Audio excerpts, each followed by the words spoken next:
Your son played Nick Young recently and scored 20 points on him. 20, yes. Your son is how old?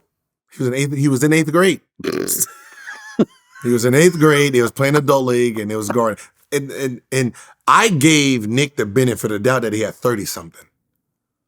They sent me the score sheet. They both had 20. Oh. So Nick had only 20. Nick, the former professional NBA player with a ring. Yeah, with a ring.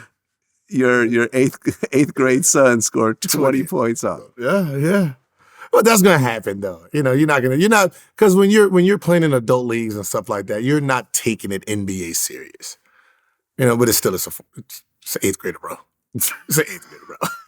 And it's your nephew. That's the funny part. Right. Because as soon as my son finished the game, he called me. I scored 20 on Nick Young. Shut up. You did? I said, what? Yeah. Right. So you think that Nick's son could score a 20 on you? No. With the big glasses? Hell no. Hell no. Nick Young's son ain't scoring 20 in a game.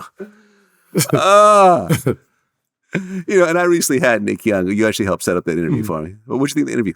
I liked it. You liked it? It's when you're retired and you've been corporate, answering, and you get to just basically just be free. It's refreshing. Yeah, I mean, the one thing that people kept saying in the comments was that even when we were talking about like the tragedy of his brother getting killed, early on, which I think a lot of people didn't know that part of the story. You know what I'm saying? Because it's not like it wasn't covered at some point, but like people just don't know in the modern era what he actually went through. And the fact that he kind of kept a smile on his face, not laughing about it, but he still managed to sort of stay positive and so forth, talking about it. A lot of people were like, wow, like I think they were just impressed by just his spirit. he has that energy, he's not a negative person. Not at all. It's like if he's sad or hurt, like it really has to be something tragic going on with him, because other than that, he has an upbeat personality. Yeah. And I think at one point he actually called out Michael Rappaport for speaking too much on black people. Did you see that? No.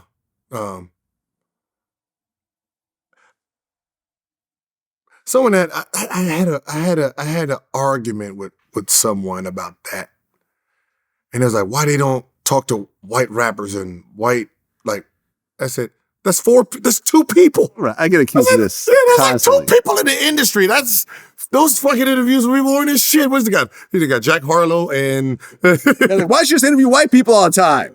Leave us alone. It's like, you can't talk about white people then? Don't talk about the president. Don't talk about corporations. Don't talk about, like, it's a ridiculous ask. That's what I said. Ridiculous ask. That's why I said I don't really get into that stuff, because it's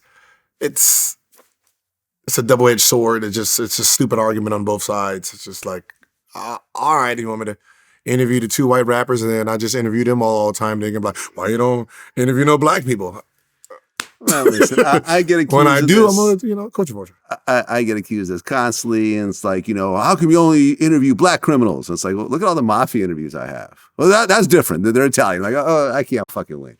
Like, what I mean? That's why you just keep going. Like, listen, you just man, keep like, going. You just I'm gonna keep interview doing whoever the fuck I want to interview. If you don't like it, you do not have to watch. I get in trouble for, I get criticized for not talking about issues, big issues. And I say this. I don't have any knowledge of the situations. And I was like, well, get knowledgeable. For what? You just told me about it, right? You tell me. How about that? I'll just listen to you. Like, if you want to tell me a story for me to report it, and I don't know nothing about it.